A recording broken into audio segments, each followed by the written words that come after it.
지난 주말 보건당국을 긴장시켰던 부산 128번, 129번째 분여 확진 환자와 접촉한 1000여 명에 대한 전수조사 결과 다행히 모두 음성으로 나왔습니다. 증상이 거의 없는 상태에서 투표소와 교회 등 여러 곳을 다녔지만 마스크를 철저히 착용한 게 2차, 3차 감염을 막은 걸로 보입니다. 황재슬 기자입니다. 간호사인 129번째 확진 환자가 근무하던 부산의료원의 직원 961명에 대한 코로나19 전수조사 결과 모두 음성으로 나왔습니다. 현재로선 129번 환자로 인한 의료원 내 2차 감염은 없는 것으로 보이지만 잠복기가 지나 봐야 확실히 알 수 있습니다. 이 환자는 코로나19 확진 환자 병동에서 간호사로 근무했는데 방호복을 갈아입는 과정에서 감염됐을 가능성이 큰 것으로 부산시는 보고 있습니다. 대부분 그 확진 환자 진료 과정 중에 감염이 방호복을 벗는 과정 중에 감염이 많이 일어나기 때문에 이런 과정 중에 감염이 되었을 것으로 추정을 하고 있습니다. 129번 환자의 아버지인 128번 확진 환자도 증상이 거의 없어 이 두 사람이 투표소와 교회, 직장 등 일상생활을 유지했지만 접촉자 1,100명 가운데 조사가 진행 중인 10명을 제외한 99%, 1,090명이 모두 음성으로 나왔습니다. CCTV 확인 결과 두 사람은 대중시설 이용 시 마스크를 꼭 착용했던 것으로 조사됐습니다. 128번 같은 경우에는 다중이용시설을 이용할 때나 또는 교회에서 예배 볼 때는 모두 마스크를 착용한 것들을 저희가 확인하였습니다. 그리고 129번은 평소 외부에 외출할 때 항상 마스크를 착용하였다라고 이야기.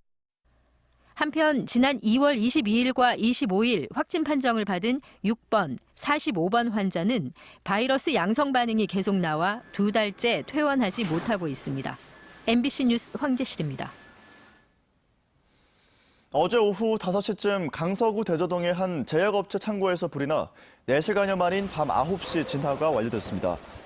의약품 창고와 음식물 창고 사이에서 시작된 불은 강한 바람 탓에 주변으로 번져 창고 4개를 태우고 소방서 추산 1억 5천만 원 상당의 재산 피해를 냈습니다. 진화 과정에서 소방대원 1명이 부상을 입고 병원으로 옮겨졌습니다. 경찰은 담뱃불로 인해 불이 난 것으로 보고 목격자 진술과 CCTV 영상을 통해 정확한 원인을 조사하고 있습니다. 동래구의 한 신축 아파트 공사장에서 콘크리트 타설 장비가 주저앉아 하청업체 작업자들을 덮치는 사고가 발생했습니다. 1명이 숨지고 3명이 다쳤는데요. 이 공사 현장에선 1년 반 전에도 크레인이 넘어져 노동청과 지자체 행정명령을 받은 사실도 확인됐습니다. 송강모 기자입니다. 공사장 꼭대기에서 들것에 실린 작업자가 지상으로 내려옵니다. 들것 위에서는 소방구조대원이 쉴 새 없이 심폐소생술을 시행합니다. 사고가 난 시각은 어제 오전 9시 반쯤. 부산 동래구의 한 아파트 신축 공사장에서 콘크리트 타설기가 갑자기 내려앉으며 작업자들을 덮친 것입니다. 제 뒤로 보이는 붉은색 콘크리트 타설 장비가 갑자기 기울면서 11층과 9층에 있던 작업자 4명이 크고 작은 부상을 입었습니다. 장비에 깔린 53살 A씨는 의식을 잃고 병원으로 옮겨졌지만 결국 숨졌습니다. 사고 당시 CPB라는 콘크리트 타설 장비를 9층에서 유압기를 이용해 상층으로 올리던 중이었습니다. 그런데 갑자기 장비가 기울며 주저앉았고 꼭대기에서 전선 작업을 하던 A씨 등 3명과 9층 작업자를 덮친 것입니다. 콘크리트 타설붐이 기울어진 상태에서 계속 안전이 확보되지 않은 상황에서 끼어있는 요구자 1명을 꺼내는 작업이 상당히 어려웠습니다. 사고가 난 공사장에서는 지난 2018년 말에도 대형 크레인이 넘어져 도로를 덮치기도 했습니다. 당시 노동청과 관할 구청이 작업 중지 명령을 내리고 재발 방지 대책을 세우라고 지시했지만 불과 1년 6개월 사이 또 다른 건설 장비 사고로 큰 인명 피해를 낳은 것입니다. 이동식 이제 크레인이 또 넘어져가지고 그런데 이제 한 사람 좀 다치고 그랬어요. 그게 아마 바닥이 그 집안에 약해서 그러는가. 경찰은 유압 장비 고장으로 사고가 난 것으로 보고 국립과학수사연구원과 사고 원인을 조사하는 한편 현장 소장 등을 상대로 안전수칙 준수 여부를 확인 중입니다. MBC 뉴스 송광모입니다. 다음은 오늘 아침 신문 살펴보겠습니다. 먼저 국제신문부터 만나보시죠. 원전해체 연구원이 내년 하반기 착공에 들어갈 예정이라는 내용의 기사 일면에 실려 있습니다. 고리 원전 인근에 본원이 설립되고 분원은 경주에 지어질 예정인데요. 원전해체 연구원은 고리 1호기처럼 영구 정지됐거나 앞으로 가동을 멈출 원전을 안전하게 해체하기 위한 기술을 개발하게 됩니다.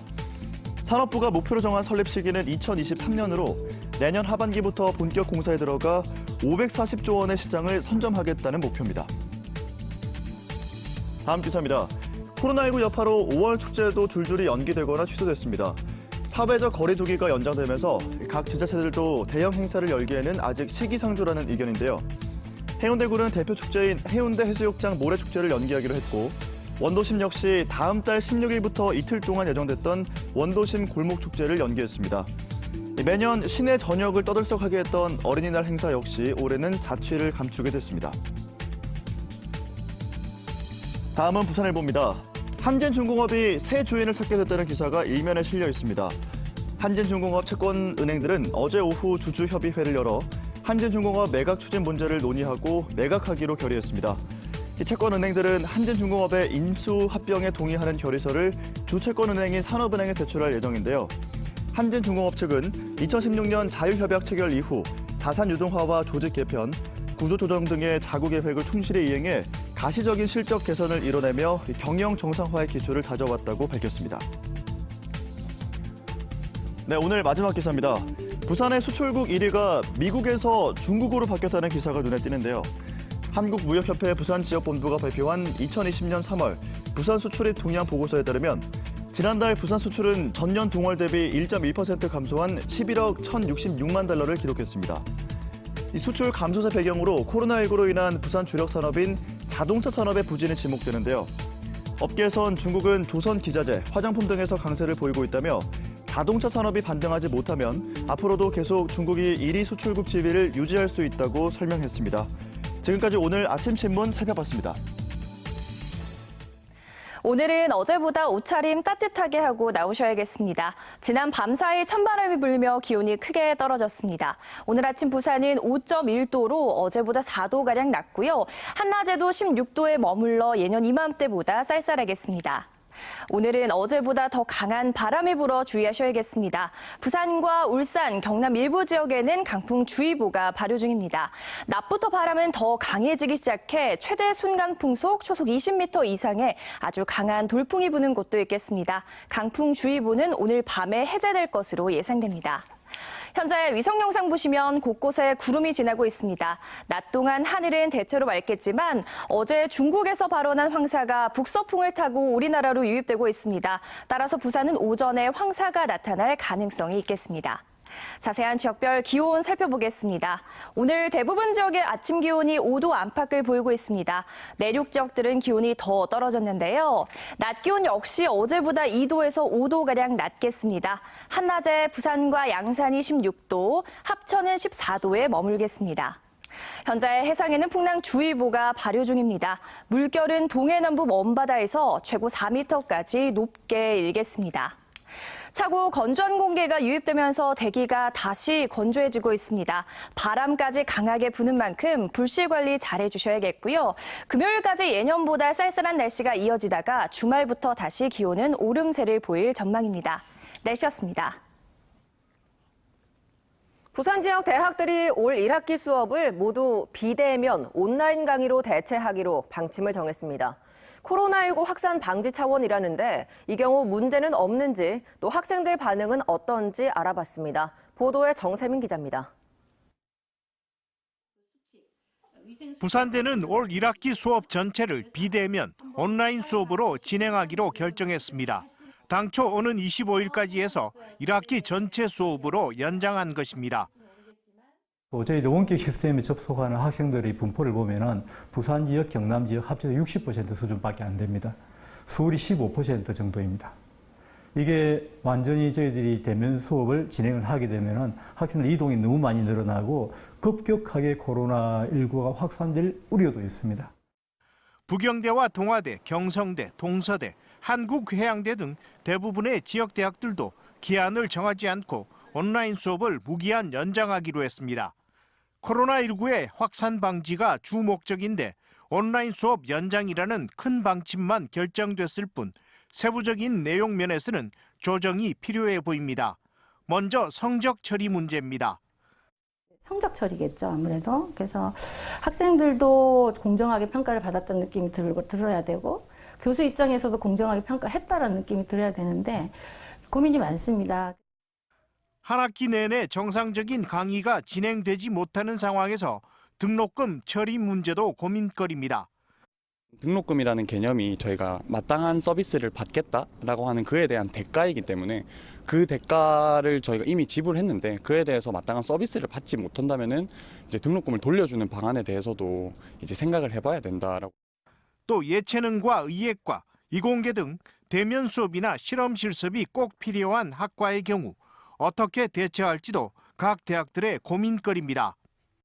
꼭 필요하다 그러면은 저희들 5월 11일부터는 아주 제한된 교과목, 그다음에 정확하게 어떻게 운영될지 그런 부분들이 이제 명시된 그런 과목들을 선정해서 아주 소규모의 분반을 구성을 해서 그렇게 수업을 진행할 생각입니다.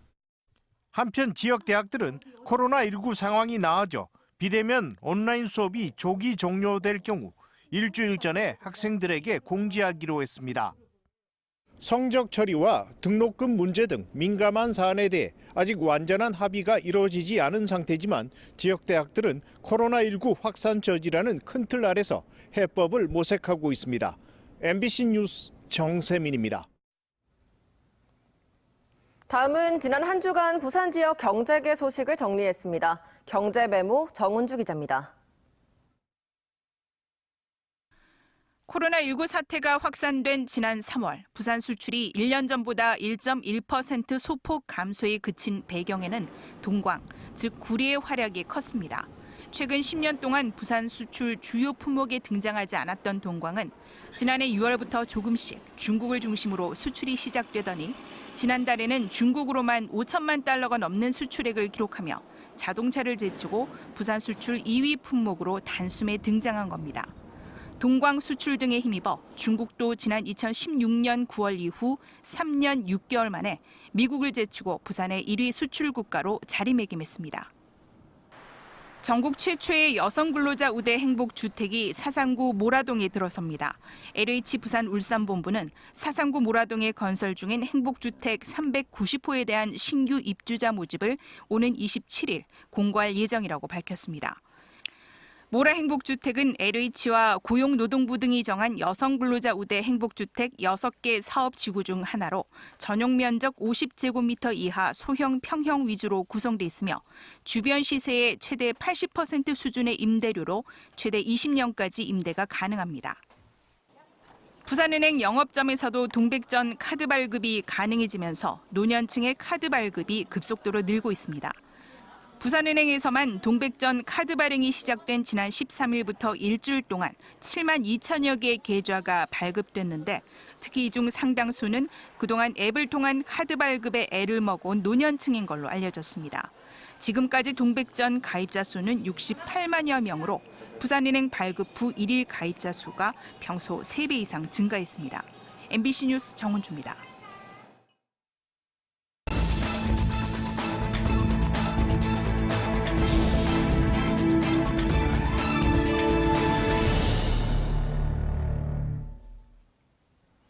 부산지검 환경공직범죄전담부는 법원 청사 공사 관리를 맡으면서 시공사로부터 6천만 원의 뇌물을 받은 혐의로 부산고법 전 시설과장 60살 A씨를 불구속 기소했습니다.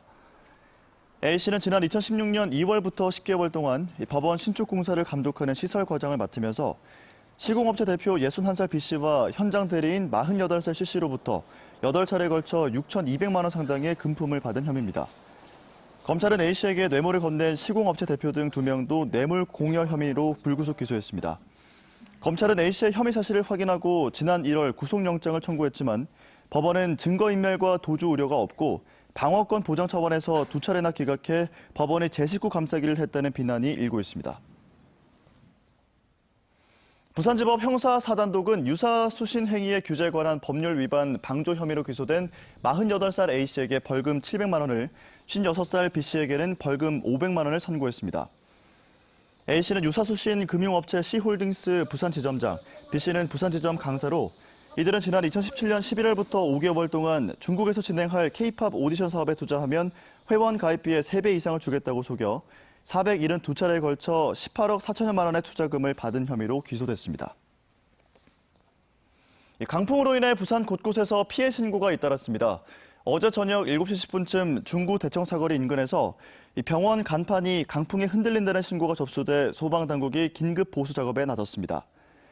어제 낮 4시 20분쯤엔 연제구 거제동 아시아드 보조 경기장 인근에서 강풍에 가로수가 쓰러지는 등 부산에선 오늘 새벽까지 모두 5건의 강풍 피해 신고가 접수됐습니다. 소방당국은 추가 피해에 대응하기 위해 소방 공무원과 의용소방대 등 8천여 명이 비상 대기 중이라고 밝혔습니다. 어제 오후 3시 20분쯤 해운대구 송정동 죽도공원 인근 해상에서 윈드서핑을 하던 57살 A씨 등 2명이 표류된 것을 해경이 구조했습니다. 해경은 이들이 강풍 때문에 입항하지 못했다며 해양 레저 활동 시 안전에 유의가 필요하다고 당부했습니다. 또 어제 오후 4시 10분쯤 서구 남부민동 남항에선 어선 사이를 걸어서 이동하던 20대 B씨가 바다에 빠졌다 해경에 구조됐습니다.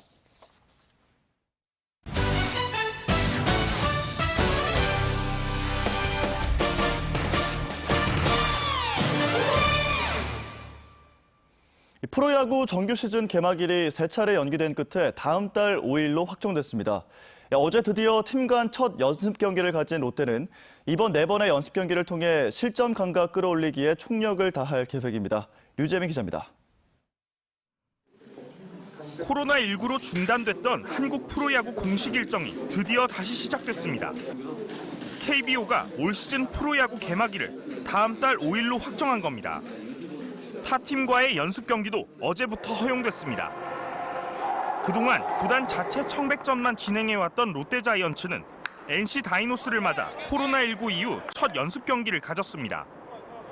첫 연습 경기를 포함해 정규 시즌 시작 전 롯데가 치를 수 있는 경기는 단 4경기.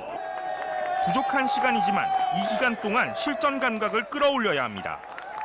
시작 감각이라든지 부족할 수 있는데 앞으로 그 게임하고 남은 기간에 청백전이라든지 더 이제 경기 더 많이 해가지고 조금 시합 감각을 안 없어지게 하는 게 제일 중요할 것 같습니다.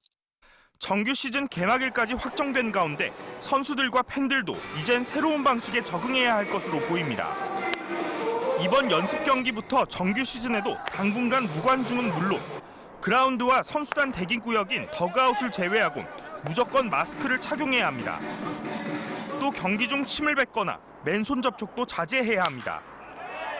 일단은 아직까지는 그 유료 입장 부분, 관중을 입장시키는 부분에서는 어쨌든 좀 빠르다는 판단이 있었고 그렇기 때문에 사실 그건 없는 거고요. 결국은 구단들도 지금 고민을 많이 하고 있고 KB도 고민하는 부분들인데 이런 부분들. 이제 개막일까지 남은 기간은 불과 2주.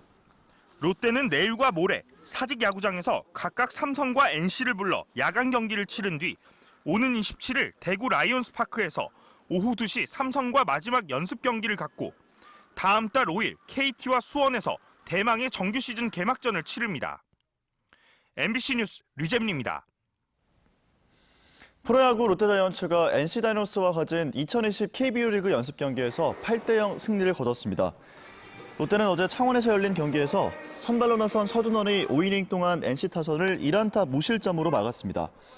서준원에 이어 등판한 고효준, 최영환 등도 각각 1이닝씩을 맡아 NC 타선을 5안타로 묶었습니다. 타선에선 정훈이 2루타 2개로 4타점을 올렸고 안치홍도 멀티히트와 볼넷을 포함해 전타석 출루를 기록하며 힘을 보탰습니다.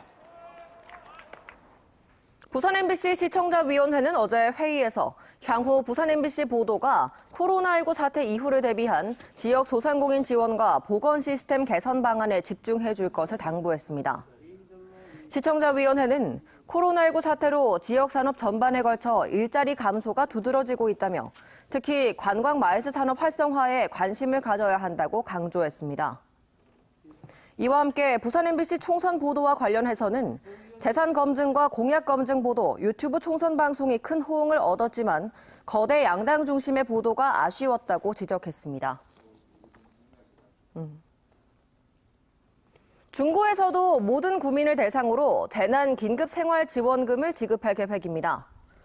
중구청은 행사성 경비 등 불필요한 예산을 줄여 다음 달 중 42억여 원의 예산을 마련한 뒤 모든 구민들에게 1인당 10만 원씩 계좌를 통해 현금으로 지급할 예정이라고 밝혔습니다. 이로써 부산 지역 기초자치단체 중 코로나19 관련 기본소득을 지급하는 곳은 북구를 제외한 15개 구군으로 늘었습니다. 오늘은 어제보다 옷차림 따뜻하게 하고 나오셔야겠습니다. 지난 밤사이 찬바람이 불며 기온이 크게 떨어졌습니다. 오늘 아침 부산은 5.1도로 어제보다 4도가량 낮게 출발하고 있고요. 낮에도 16도에 머물러 예년 이맘때보다 쌀쌀하겠습니다. 오늘은 어제보다 더 강한 바람이 불어 주의하셔야겠습니다. 부산과 울산, 경남 일부 지역에는 강풍주의보가 발효 중입니다. 낮부터 바람은 더 강해지기 시작해 최대 순간 풍속 초속 20m 이상의 아주 강한 돌풍이 부는 곳도 있겠습니다. 강풍주의보는 오늘 밤에 해제될 것으로 예상됩니다. 현재 곳곳에 구름이 지나고 있습니다. 낮 동안 하늘은 대체로 맑겠지만 어제 발원한 황사가 북서풍을 타고 우리나라로 유입되고 있습니다. 따라서 부산은 오전까지 황사가 나타날 가능성이 있겠습니다. 날씨였습니다. 지구의 날 아침 보내드린 MBC 뉴스투데이였습니다. 함께 해주신 여러분 고맙습니다.